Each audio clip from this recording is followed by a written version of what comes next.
Hello everyone. तो हम लोग आज 12th क्लास के बायोलॉजी का एक नया चैप्टर स्टार्ट करने जा रहे हैं। चैप्टर है 10, चैप्टर 10 एनसीईआरटी का है ना। वो चैप्टर कौन सा है? Microbes in human welfare. इसको अच्छे से आराम से एकदम तसल्ली से समझेंगे, कोई टेंशन नहीं लेना है। आप कॉपी पेन लेके बैठिएगा, आप उसको नोट कीजिएगा अच्छे से।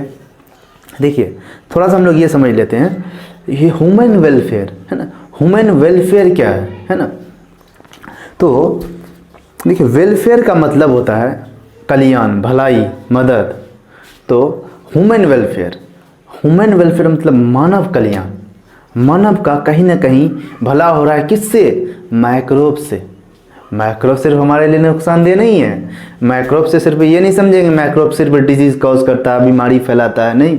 माइक्रोब्स हाँ नुकसान भी होता है। तो ये इनको हम लोग सेपरेट चैप्टर में पढ़ते हैं, ह्यूमन हेल्थ एंड डिजीज में। वहाँ पे डिस्कस करेंगे कौन कौन सा माइक्रोब है, कौन से माइक्रोब से कौन सा डिजीज होता है, कौन सा इन्फेक्शन होता है, इसी पे हम लोग वहाँ देखेंगे। यहाँ पे हम लोग माइक्रोब्स का सही यूज देखेंगे, माइक्रोब्स का क्या काम है, माइक्रोब किस तरह कहाँ पे हमको कैसे मदद करता है, इस चीज़ को हम लोग अच्छे से डिटेल में समझेंगे।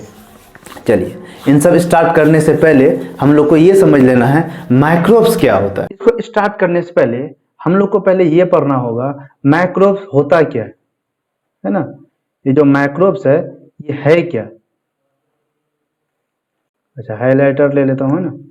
चलिए, ओके कंप्यूटर जी। चलिए देखिए, माइक्रोब्स सबसे पहले दिख रहा है यहाँ पे, क्वेश्चन ही लिख दिया, व्हाट इज माइक्रोब्स, है ना। माइक्रोब्स है क्या, है ना। माइक्रोब्स क्या होता है? देखिए, माइक्रोब्स होता है वो generally extremely small living organism होता है। बहुत छोटा सूक्ष्म जीव बोलते हैं हिंदी में, है ना। मतलब इतना छोटा लिविंग ऑर्गेनिज्म होता है जिसको हम लोग अपने आंखों से जनरली नहीं देख सकते, खुली आंखों से नहीं देख सकते। और उसको देखना है आपको माइक्रोस्कोप का, compound microscope, electron microscope, high power का माइक्रोस्कोप से देखना होगा, तब जाके माइक्रोब्स दिखेगा। अब ये जो माइक्रोब्स होता है, ये होता है, इसका एग्जाम्पल क्या क्या है, कौन सब चीज को हम लोग माइक्रोब्स मानेंगे? जैसे प्रोटोजोआ, प्रोटोजोआ क्या माइक्रोब्स है। प्रोटिस्टा, प्रोटिस्टा भी क्या है? माइक्रोब्स। अच्छा, प्रोटिस्टा हम लोग 11 में पढ़े होंगे। ये जो प्रोटिस्टा किंगडम होता है ये यूनिसेलुलर होता है ना। दो किंगडम हम लोग पढ़े हैं, दो किंगडम जो कि यूनिसेलुलर है। एक है मोनेरा और दूसरा है प्रोटिस्टा, है ना। ये प्रोटिस्टा देखिए यहाँ पे एग्जाम्पल में लिखा हुआ प्रोटिस्टा, है ना। ये हाईलाइट कर देता हूँ मैं, प्रोटिस्टा यूनिसेलुलर होता है प्रोटिस्टा। फिर फंजाई, माइक्रोस्कोपिक एनिमल, कुछ कुछ एनिमल भी होते हैं जो माइक्रोस्कोपिक होते हैं ना, बहुत छोटे होते हैं, उसको भी हम लोग माइक्रोब्स बोल सकते हैं। प्लांट वायरसेस, है ना।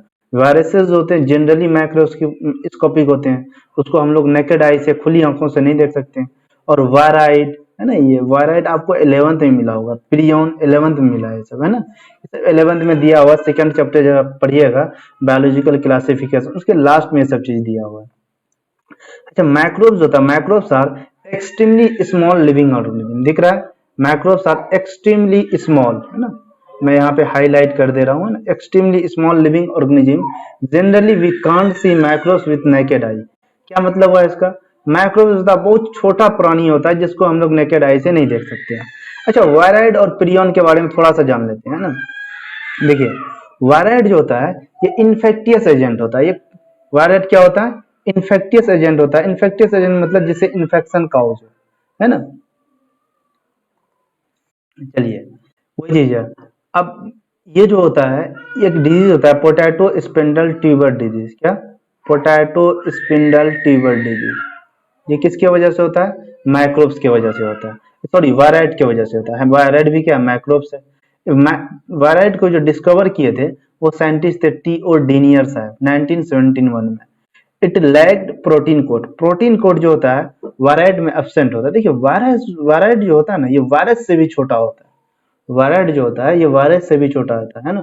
वायरस, वायराइड, नाम थोड़ा मिलता जुलता है लेकिन कुछ कुछ अंतर होता है इसमें। जैसे प्रोटीन कोड इसमें एब्सेंट होता है। जैसे हम लोग वायरस में जो पढ़ते हैं, है ना, कैप्सोमियर वगैरह पढ़ते हैं, प्रोटीन कोड वगैरह पढ़ते हैं, तो वो सब चीज वायरस में प्रेजेंट होता है, लेकिन वायराइड में ये एब्सेंट होता है। और वायराइड का जो है ये जेनेटिक मटेरियल जो आरएनए होता है ये लो मोलिकुलर वेट होता है, लो मोलिकुलर वेट होता है ना।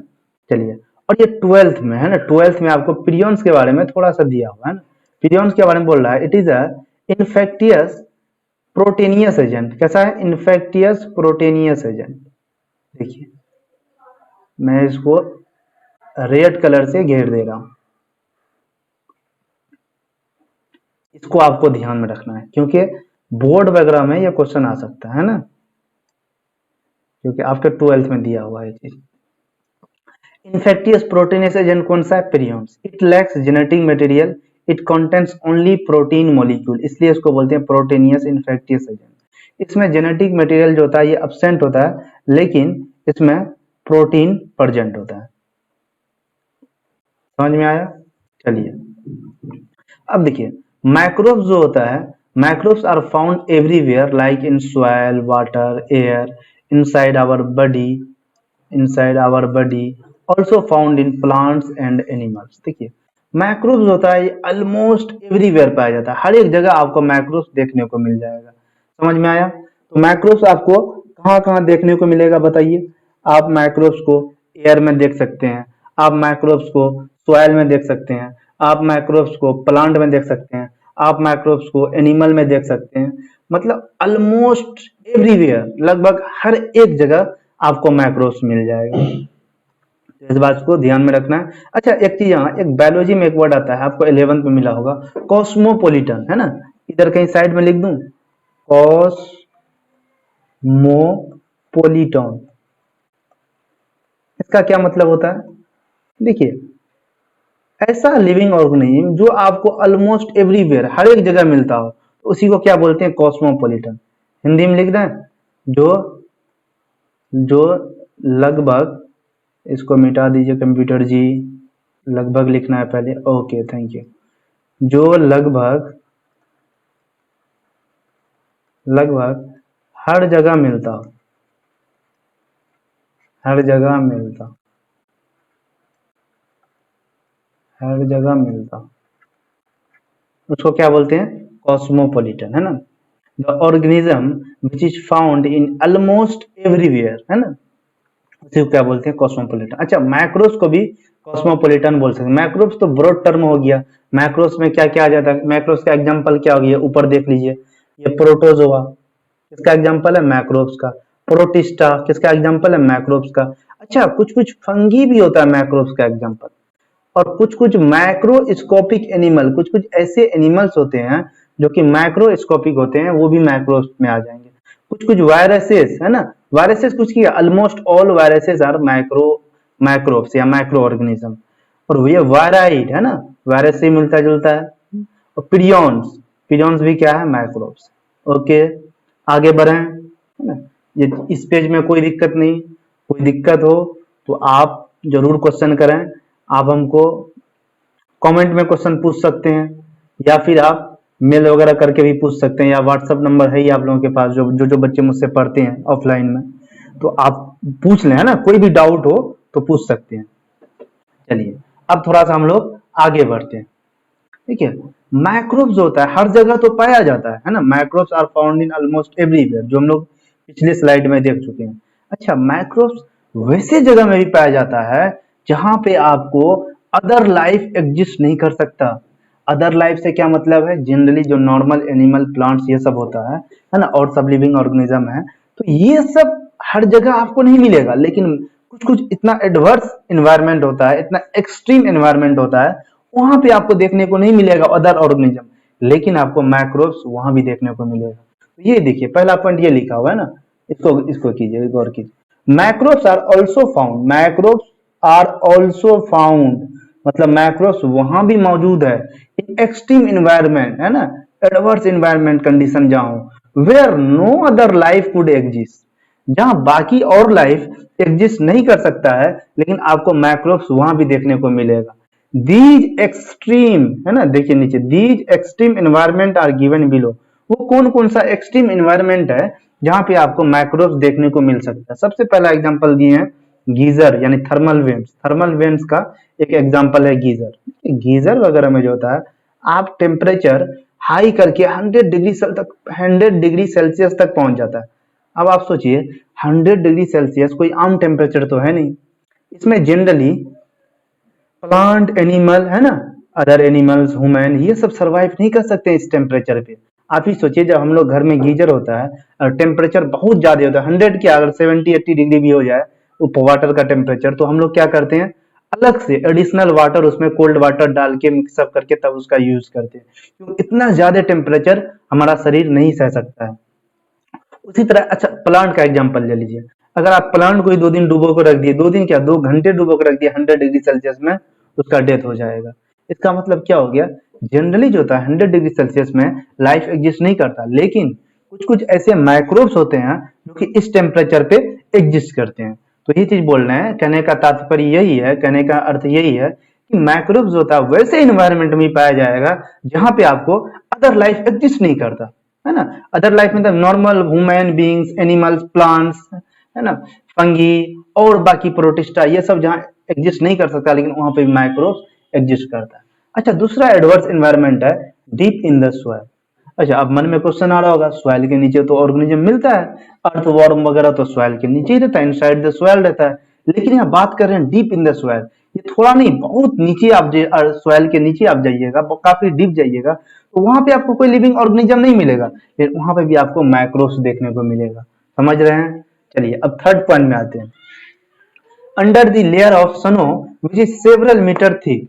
जैसे पोलर रीजन की बात करें, पोलर रीजन में क्या होता है, आप सिर्फ बर्फ का ही चादर होता है, मतलब बहुत मोटा मोटा परत होता है बर्फ का, है ना। तो उस मोटे मोटे एकदम मीटर मीटर में इतना थिकनेस होता है बर्फ का, तो उस इतना माइनस टेम्परेचर में इतना थिकनेस ऑफ आइस जो रहता है, उस स्नो जो रहता है, थिकनेस ऑफ स्नो या थिकनेस ऑफ आइस, उसके अंदर भी आपको माइक्रोब्स देखने को मिलेगा। जनरली बहुत ज्यादा जब थिकनेस हो जाता है आपको स्नो का, तो उसमें लिविंग ऑर्गेनिज्म जनरली सरवाइव नहीं करता, लेकिन माइक्रोब्स जो होते हैं वो सरवाइव करते हैं।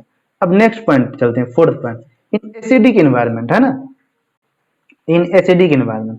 अब ये एसिडिक, अगर इन्वायरमेंट बहुत ज्यादा एसिडिक हो जाए तो लिविंग ऑर्गेनिज्म डेड होने लगता है। आप सुने होंगे जैसे वाटर बॉडीज वगैरह में अगर वाटर ज्यादा एसिडिक हो जाए तो उसमें एक्वेटिक एनिमल्स जो होता है उनका धीरे धीरे डेथ होने लगता है, लेकिन यहाँ भी माइक्रोब्स देखने को मिलता है। कुछ कुछ माइक्रोब्स ऐसे होते हैं जो हाईली एसिडिक मीडियम में भी मिलेंगे आपको। ये सब कुछ एडवर्स इन्वायरमेंट कंडीशन है जहाँ पे आपको माइक्रोब्स देखने को मिलेंगे। कैसा इन्वायरमेंट कंडीशन है, एडवर्स, एडवर्स इन्वायरमेंट कंडीशन, एकदम खतरनाक इन्वायरमेंट जहाँ पे आपको बाकी लिविंग ऑर्गेनिज्म नहीं देखने को मिलेगा, लेकिन यहाँ पे आपको माइक्रोब्स देखने को मिलेगा। समझ में आ रही है, कोई दिक्कत। चलिए आई होप को दिक्कत नहीं होना चाहिए, क्योंकि मैं ही क्वेश्चन बोल देता हूँ जो क्वेश्चन लगता है बच्चे को डाउट हो सकता है।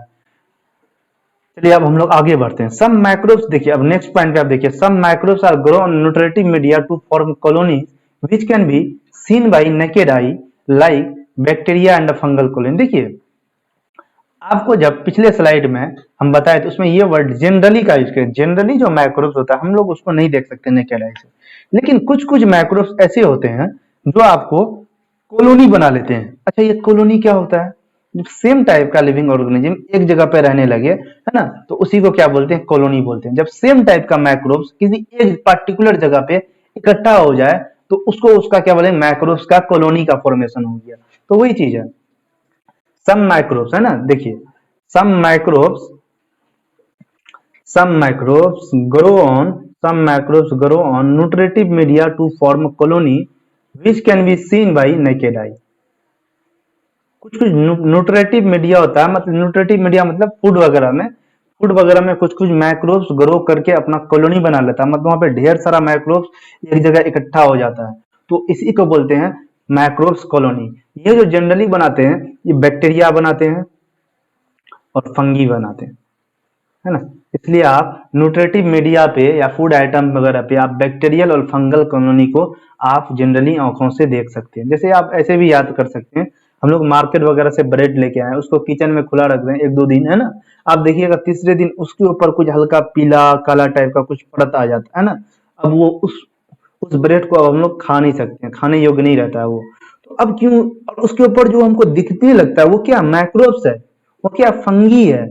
वो जो फंगी जो हमको फंगी क्या, माइक्रोब्स है, जिसको हम लोग नेकेड आई से नहीं देख सकते हैं जनरली, लेकिन अब उस फंगी को हम लोग इसलिए देख पाते हैं क्योंकि अब उसका कॉलोनी बन गया। अब वहां पे कोई एक फंगी नहीं है, ढेर सारा फंगी है, अनगिनत फंगी है, मिलियंस ऑफ फंगी है।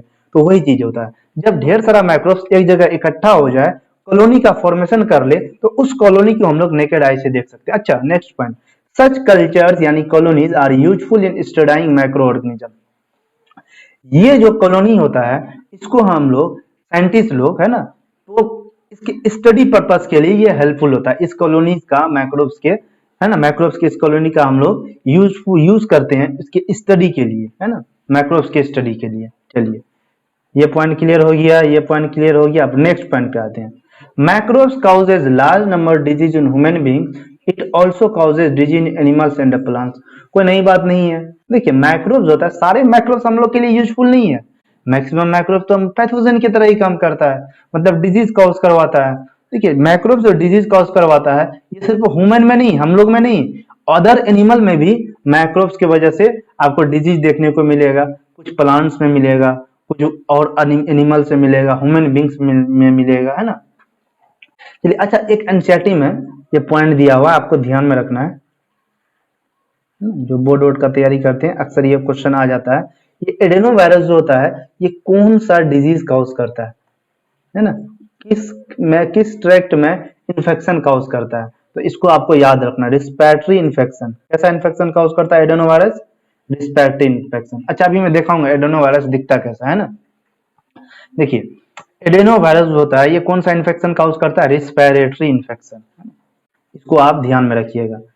चलिए, अब हम लोग नेक्स्ट पेज पे चलते हैं। देखिए, यहाँ पे कुछ कुछ फिगर दिया हुआ है ना, इसको ध्यान में रखना। अभी आपको बताया, मतलब ये आप खुद भी देख सकते हैं। आप अगर आपके पास एनसीईआरटी है तो आप पेज नंबर 180 पे आ जाइए, है ना। पेज नंबर 180 इधर दिख रहा है साइड में कॉर्नर में, जहाँ पे मैं रेड कलर घुमा रहा हूँ। पेज नंबर 180 पे आके आप देख सकते हैं, समझ सकते हैं ये सब फिगर। अच्छा, ये जो दिया हुआ, ये ऊपर जो दिया हुआ है ना, ये इस फिगर को, ये किसका फिगर है बताइए? ये बैक्टीरिया का फिगर है। ये कैसा, किसका फिगर? बैक्टीरिया का। और क्या कुछ ऐसा ऐसा छोटा छोटा रॉड टाइप का दिख रहा है बैक्टीरिया? बैक्टीरिया 4 तरह का होता है, हम लोग पढ़ चुके हैं, पढ़े या नहीं 11th में? तो ये जो बैक्टीरिया, कैसा बैक्टीरिया? Rod shaped bacteria. कैसा बैक्टीरिया? Rod shape bacteria. देखिए, बैक्टीरिया क्या आपको बताया, मैक्रोब्स है। अब इस बैक्टीरिया को 1500 गुना बड़ा करके देखा गया तो इतना बड़ा दिख रहा है। समझ में आ रहा है? सोचिए कितना छोटा होगा। इसको 1500 गुना बड़ा कर दिया है। 1500 एक्स मतलब 1500 टाइम मल्टीप्लाई करके 1500 टाइम मैग्नीफाई किया गया है इसको, तब जाके ऐसा दिखता है। अच्छा, ये जो बैक्टीरिया है, ये उसके नीचे, मतलब आप यहाँ पे आ जाइए, ये बैक्टीरिया, ये क्यों, ये कौन सा बैक्टीरिया होता है? क्या ये इसका शेप से, ये देखिए, बैक्टीरिया का शेप के आधार पे हम लोग डिवाइड करते हैं बैक्टीरिया को। ये जो बैक्टीरिया है, ये स्फेरिकल शेप का है। किसका शेप का? स्फेरिकल शेप का है। तो ये भी कैसा बैक्टीरिया? स्फेरिकल बैक्टीरिया, स्पेरिलम बैक्टीरिया, है ना। चलिए, अच्छा, ये जो बैक्टीरिया है, ये rod shaped bacteria, rod shape, ये जो ऊपर वाला बैक्टीरिया, ये रॉड शेप्ड है। लेकिन सारे रॉड शेप्ड बैक्टीरिया में फ्लैजेला नहीं होता, कुछ रॉड शेप्ड बैक्टीरिया में फ्लैजेला होता है। तो ये जो है rod shaped bacteria having flagella, वैसा रॉड शेप्ड बैक्टीरिया जिसमें फ्लैजेला। ये सब जो आपको दिख रहा है, ये इस तरह, ये है ना ब्लू कलर का, ये सब क्या है? फ्लैजेला है। क्या है? फ्लैजेला है ना। ये आपको रॉड शेप्ड बैक्टीरिया,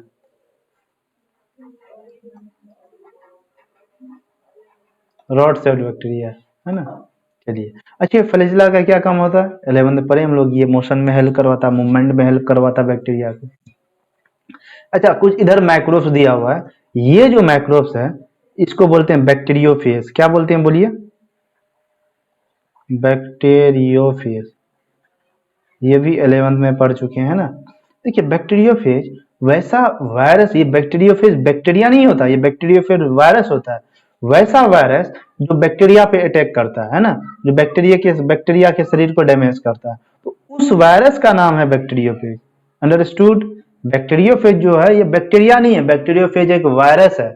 क्या है? बैक्टीरियोफेज एक वायरस है। समझ में आया है ना। वैसा वायरस जो बैक्टीरिया के शरीर पे अटैक करता है, उसी को बोलते हैं क्या? बैक्टीरियोफेज। इसका फिगर भी ध्यान में रखिए, अक्सर बोर्ड वगैरह में आ जाता है। Draw the well labelled diagram of bacteriophage. ये इसका क्या? हेड है। उसके बाद ये जो रीजन है, इसको बोलते हैं कॉलर, है ना।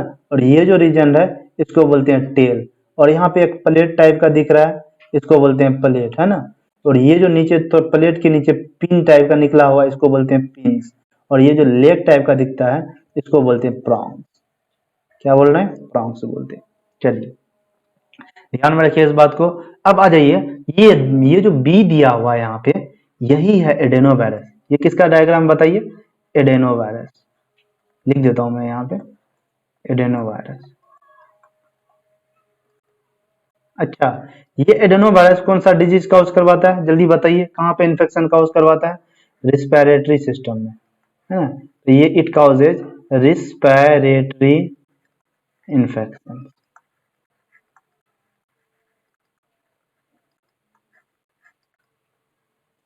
समझ में आया? अच्छा, ये जो वायरस है, अब ये जो यहाँ नीचे दिया हुआ है रॉड शेप्ड का, इसको बोलते हैं, ये भी एक वायरस है, ये टीएमवी। टीएमवी का क्या full form? Tobacco mosaic virus. क्या है फुल फॉर्म बोलिए? Tobacco mosaic virus. ये जो रॉड शेप्ड का है, कैसा है शेप है इसका? देखिए रॉड टाइप का दिख रहा है, इतना बड़ा है नहीं। आप सोचिए इसको लगभग कितना गुना बड़ा किया गया? इकाई, दाई, सैकड़ा, हजार, 10,000, लाख। 1,00,000 से 1,50,000 गुना बड़ा करके इसका डायग्राम दिया गया। सोच सकते हैं आप कितना छोटा होता है वायरस। 1,00,000 गुना बड़ा कर दिए, तब जाके ऐसा दिख रहा है। दिख रहा है आप लोगों को? चलिए, अच्छा आपको पता है कुछ कुछ फूड आइटम में, न्यूट्रिटिव मीडियम में कुछ माइक्रोब्स ग्रो करके अपना कॉलोनी बना लेते हैं। क्या बना लेते हैं? अपना कॉलोनी बना लेते हैं। तो वही यहाँ पे कॉलोनी दिया हुआ है ना। ये जो कॉलोनी है, ये आपको जो कॉलोनी दिख रहा है यहाँ पे ग्रे कलर का, ये है बैक्टीरिया कॉलोनी। कैसा कॉलोनी है? Bacterial colony. और यहाँ पे ये दिख रहा है ब्लू टाइप का, ये जो कॉलोनी है, ये कैसा कॉलोनी है? Fungal colony. अच्छा नीचे लिखा हुआ भी है ना, फंगल कॉलोनी, है ना। तो ये सब क्या है? मतलब कोई फूड आइटम है, पेट्री डिश है ना, पेट्रीज वगैरह हम लोग खाते हैं ना, वही पेट्री डिश।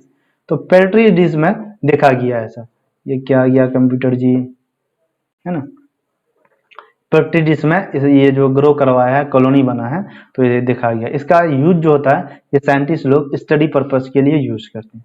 यहाँ तक में कोई दिक्कत, आई होप को दिक्कत नहीं होना चाहिए। अब हम लोग क्या आगे बढ़ते हैं। कंप्यूटर जी नेक्स्ट पेज लाइए। चलिए, थैंक यू कंप्यूटर जी। इसमें क्या बोल रहा है? All microbes are not pathogen या harmful, some microbes are also useful which contribute to human welfare. देखिए अभी तक हम लोग चैप्टर स्टार्ट नहीं किए थे। आपको क्या बताया था? ये चैप्टर का नाम है माइक्रोब्स इन ह्यूमन वेलफेयर।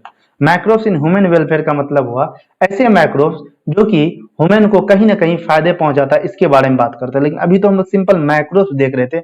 मैक्रोब्स क्या होता है, मैक्रोब्स कहाँ कहाँ पाया जाता है, मैक्रोब्स कौन कौन से एडवर्स इन्वायरमेंट में, एक्सट्रीम इन्वायरमेंट में मिलता है ना, ये सब चीज देखे हम लोग।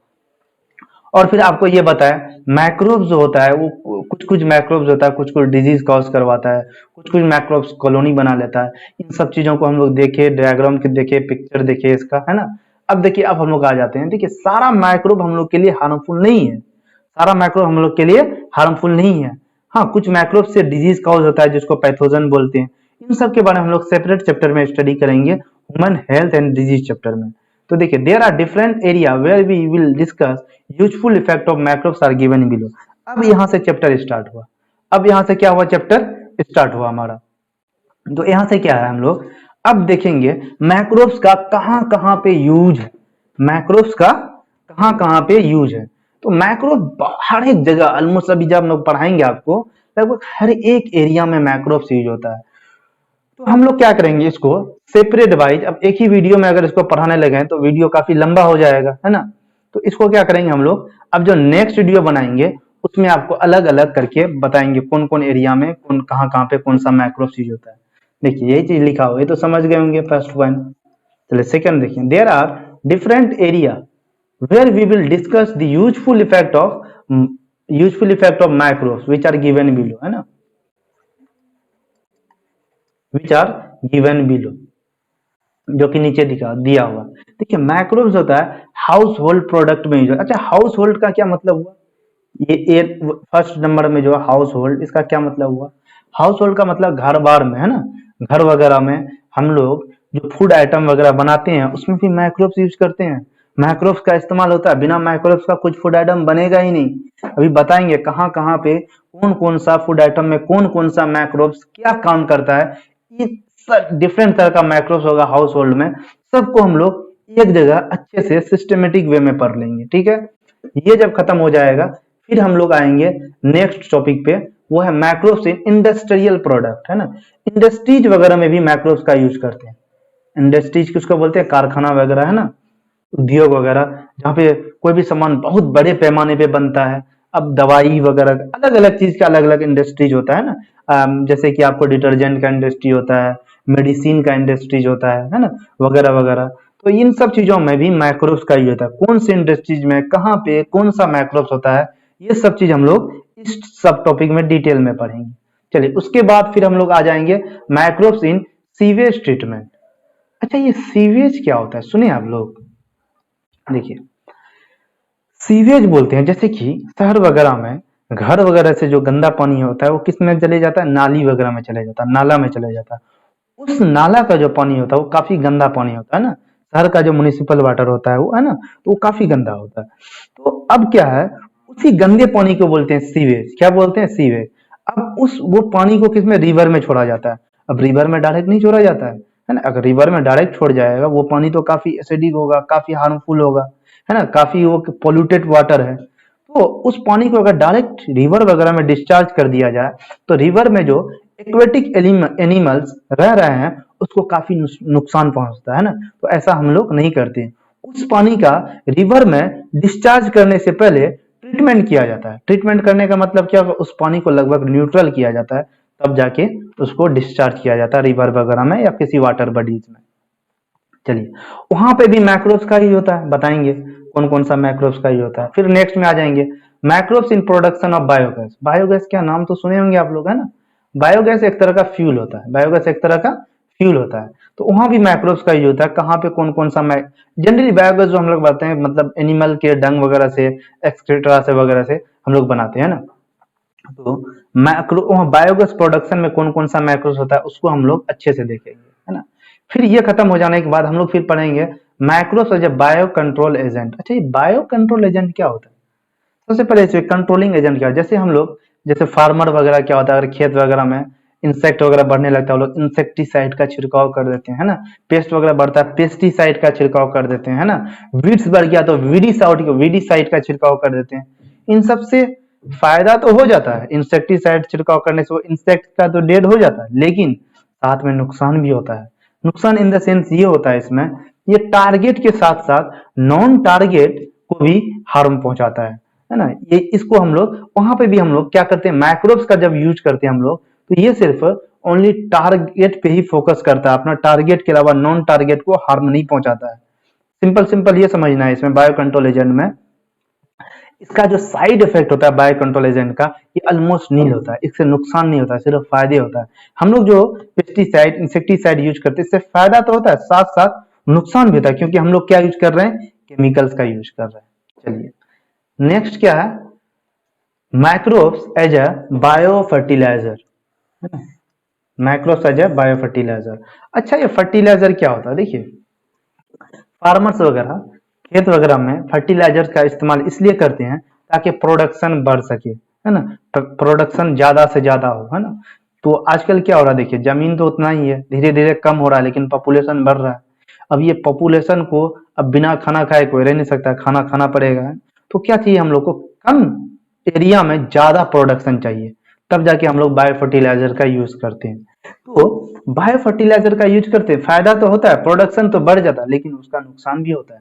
अगर ज्यादा अमाउंट में यूज किया जाए तो उसका नुकसान भी है, क्योंकि क्या हम लोग केमिकल ही तो यूज करें, यूरिया डीएपी ये सब जो यूज करते हैं ये सब क्या है, केमिकल्स है ना। फायदा तो है, मानते हैं फायदा है, प्रोडक्शन बढ़ जाता है, साथ में नुकसान भी है। लेकिन जब आप मैक्रोब्स का यूज कीजिएगा जब बायो फर्टिलाइजर, तो उस केस में फायदा ही होगा, आपको नुकसान बहुत कम होगा। जैसे ऑर्गेनिक फार्मिंग वगैरह जो होता है वहां पे मतलब कि केमिकल्स वगैरह का यूज नहीं करते हैं जब फर्टिलाइजर, वहां पे बायो फर्टिलाइजर यूज करते हैं।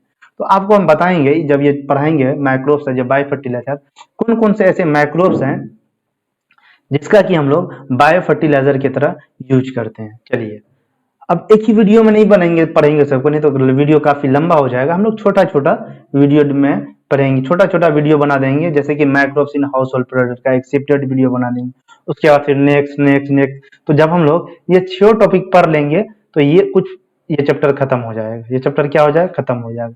फिर हम लोग क्वेश्चन वगैरह भी देख लेंगे, फिर ये चैप्टर पूरी तरह से कंप्लीट हो जाएगा। ओके, ठीक है, फिर मिलते हैं अब हम लोग नेक्स्ट वीडियो में। ऑल द वेरी बेस्ट, अच्छे से पढ़ाई करिए।